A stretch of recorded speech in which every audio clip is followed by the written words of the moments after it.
ಕಂಡ್ವಿ ನಾವು ಅಂತ ಅನ್ನಿಸ್ತು ನನಗೆ. ಹುಳಗಳು ಕೆಲವೊಂದು ಇರ್ತವೆ, ಅವಕ್ಕೆ ಫೇಸ್ಬುಕ್ ಬಿಟ್ಟರೆ ಇನ್ನೊಂದು ಗತಿ ಇಲ್ಲ. ಕ್ರಿಸ್ತ ಶಕ 1020 ಗಜನಿ ಬಂದು ಸೋಮನಾಥದ ಮೇಲೆ ದಾಳಿ ಮಾಡಿ,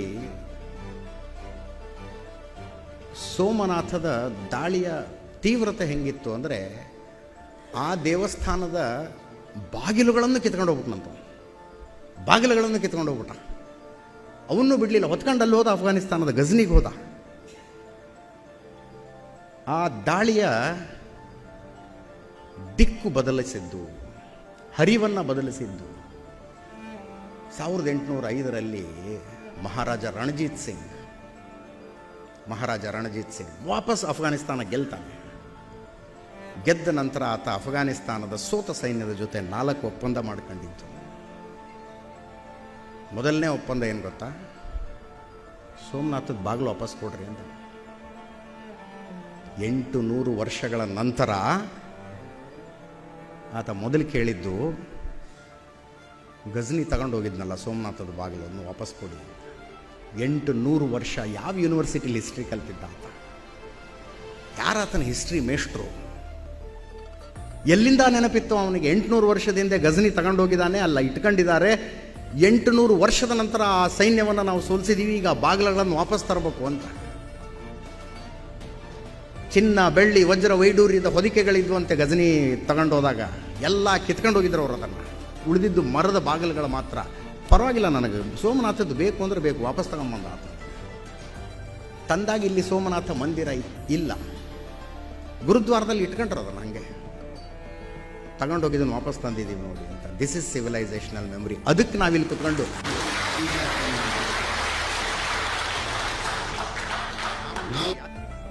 ಬಟ್ ಅವರ ಕಥೆಗಳನ್ನು ಯಾಕೆ ಯಾರೂ ಹೇಳಲಿಲ್ಲ ನಮಗೆ? ಯಾವುದನ್ನು ಇಷ್ಟು ವರ್ಷಗಳ ಕಾಲ ನಮ್ಮ ಟೆಕ್ಸ್ಟ್ ಬುಕ್ಕಿಗೆ ಬರದಂತೆ ತಡೆಯಲಾಯಿತೋ, ಯಾವ ವಿಷಯ ನಮ್ಮ ಲೈಬ್ರರಿಗಳಿಗೆ ತಲುಪದಂತೆ ತಡೆಯಲಾಯಿತೋ, ಆ ವಿಷಯವನ್ನು ಯಾರೋ ಹಂಚಿಕೊಳ್ತಾ ಇದ್ದಾರೆ. ಅದನ್ನು ನಾವು ನೀವು ಪಡೆಯೋದನ್ನು ತಡೆಯೋರು ಯಾರೂ ಇಲ್ಲ. ಈಗ ಯೋಚನಾ ಲಹರಿ ಚೇಂಜ್ ಆಗೋದಲ್ಲಿಗೆ. ಎಲ್ಲರೂ ಓದಿಸಿದ್ರಲ್ರಿ, ಗಜನಿ 17 ಸಲ ಸೋಮನಾಥದ ಮೇಲೆ ದಾಳಿ ಮಾಡ್ದ, ಗಜನಿ 17 ಸಲ ಸೋಮನಾಥದ ಮೇಲೆ ದಾಳಿ ಮಾಡ್ದ. ಹಾಗೆ ಮುಘಲ್ ಸಾಮ್ರಾಜ್ಯ ಅಹೋಮ್ ಸಾಮ್ರಾಜ್ಯದ ಮೇಲೆ 17 ಸಲ ದಾಳಿ ಮಾಡೋದಕ್ಕೆ ಹೋಯ್ತು. 17 ಸಲ ಹೊಡೆಸ್ಕೊಂಡು ವಾಪಸ್ ಬಂದರು. ಒಂದು ಟೆಕ್ಸ್ಟ್ ಬುಕ್ನಲ್ಲೂ ಬರಲಿಲ್ಲ ಇದು.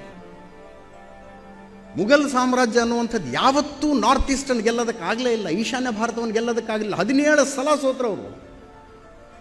ನಾವು ಸೋತಿದ್ದನ್ನು ಎಲ್ಲ ಕಡೆ ಹೇಳ್ತೀರಿ, ಗೆದ್ದಿದ್ದರ ಪ್ರಶ್ನೆನೇ ಇಲ್ಲ. ರಾಜ ದಾಹಿರ್ನನ್ನು ಸೋಲಿಸಿದ ನಂತರ ಮತ್ತೊಂದು ಇಸ್ಲಾಮಿಕ್ ಇನ್ವೇಷನ್ ಭಾರತದ ಒಳಗೆ ಬರೋದಕ್ಕೆ 300 ವರ್ಷ ಬೇಕಾಯ್ತು. ಈ ದೇಶದಲ್ಲಿ 300 ವರ್ಷ.